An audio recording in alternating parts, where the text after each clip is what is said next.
ثم جعلناك على شريعة من الأمر فاتبعها ولا تتبع أهواء الذين لا يعلمون. Jika nanti di bulan Ramadan harus sholat tarawih di rumah, apakah sholat tarawih harus 11 rakaat atau 23 rakaat? Bagaimana jika hanya 4 rakaat tambah 1 witir atau 3 witir?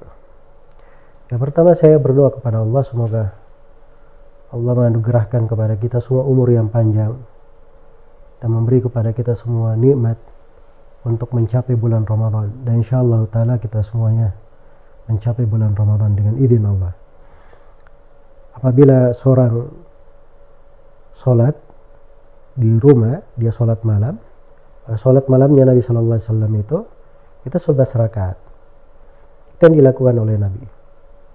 Tapi Nabi Sallallahu Alaihi Wasallam tidak melarang bagi siapa yang ingin lebih daripada itu. Karena itu beliau memberi ketentuan umum dalam hadits riwayat Muslim, salatul lail mathna mathna, salat malam 2 rakaat 2 rakaat.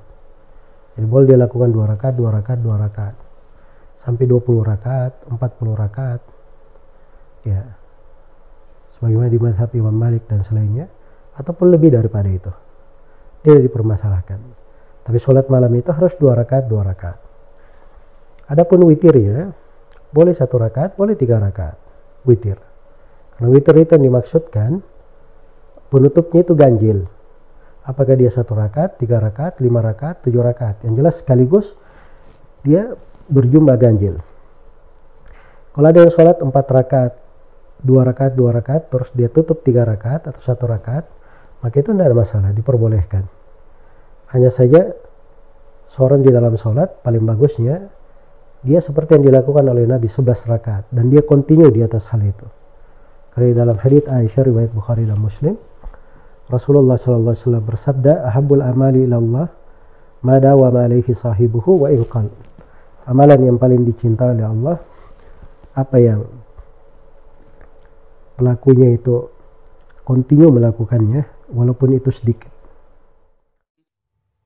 Apakah perempuan yang berzina harus menikah dengan laki-laki yang menzinahinya?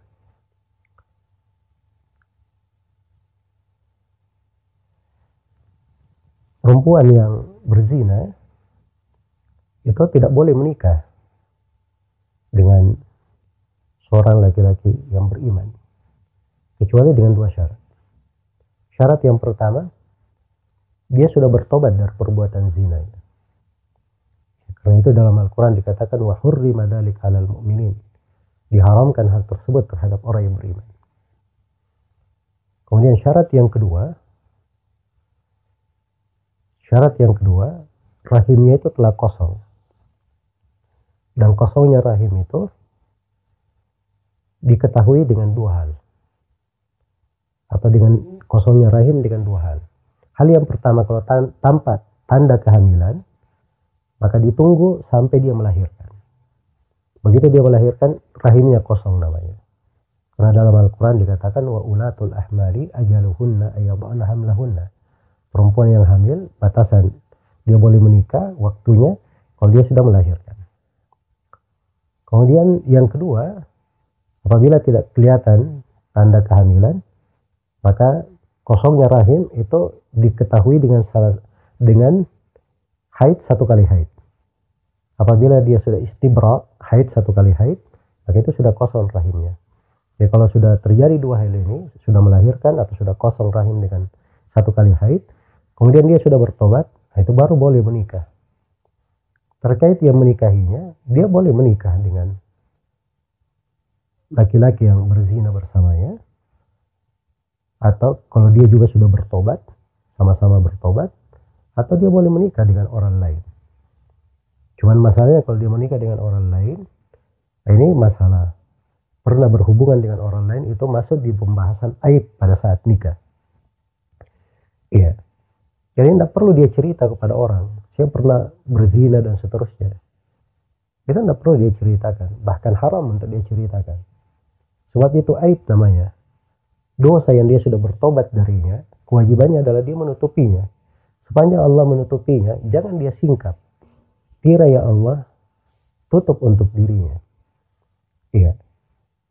Dan dia katakan bahwa dia ada aib, ya, di dalam hal ini terkait dengan keperawanan. Nah itu dimaklumi, keperawanan itu hilang banyak sebab. Ada sebab karena hubungan, ada sebab karena dia melompat misalnya, akhirnya terjadi pendarahan. Ada sebab karena dia sakit, ada banyak sebab. Dan itu masuk di dalam hitungan aib. Ya cukup dia katakan seperti itu. Kemudian itu terkait dengan masalah dia menikah dengan siapa dan seterusnya. Itu bukan suatu hal yang paling besar untuk dipikirkan. Yang paling besar yang dia pikirkan bagaimana dia bertobat kepada Allah. Sebab kalau dia sudah bertobat kepada Allah dengan tobat yang benar, dan dia betul-betul bertobat dari dosanya tersebut, dia tidak perlu khawatir. Allah Subhanahu wa Ta'ala akan menerima tobat hambanya dan akan memberikan hal yang terbaik untuk dirinya. Semoga Allah Subhanahu wa Ta'ala memberi taufik kepada semuanya. Wallahu ta'ala alam.